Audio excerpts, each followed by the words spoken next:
श्री स्वामी समर्थ. नमस्कार. मी आज श्री स्वामी समर्थांची चरण पादुकेचं पूजन करत असताना कोणती कोणती काळजी घ्यावी याबद्दल मी थोडंसं तुम्हाला स्पष्ट सांगणार आहे.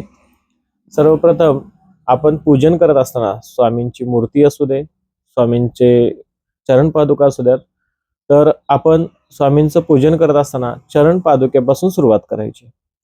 चरण पादुका सुरुवात करत असताना काय करायचं आहे की चरण पादुकेवरती आपण पाणी सोडतो त्यावेळेला श्री स्वामी समर्थ असा नाम जप करायचा आहे.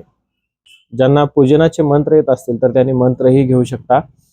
ज्यांना येत नसेल त्यांनी श्री स्वामी समर्थ असा नामजप केला तरी सुद्धा चालू शकेल. सर्वप्रथम अगोदर पाणी घालायचं, 11 वेळा श्री स्वामी समर्थ असा नामजप करायचा, त्यानंतर दूध घालायचं चरण पादुकेवरती आणि त्यानंतर पाण्याने चरण पादुका स्वच्छ धुवून घ्यायच्या. धुवून घेतल्यानंतर आपण जेव्हा त्या चरण पादुका उचलतो, काही लोकांना अशी सवय असते की चरण पादुका पुसत असताना जे सुकं कापड घेऊन आपण ज्यावेळेला पुसत असतो त्यावेळेला पुसत असताना त्या चरण पादुका खालून पुसण्यासाठी उलट्या करायच्या. तर तसं अजिबात करू नये. चरण पादुका ह्या कधीही उलट्या करून पुसू नये किंवा उलट्या करायच्या नसतात.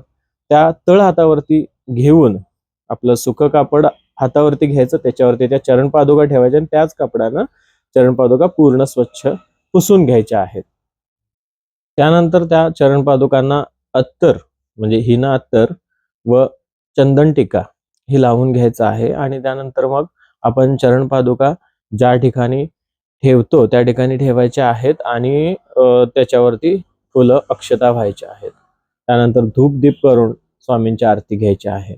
माहिती आवडली असेल तर व्हिडिओला लाईक करा आणि स्वामींच्या पूजनाविषयी अधिक माहितीसाठी चॅनलला सबस्क्राईब करा. धन्यवाद. श्री स्वामी समर्थ.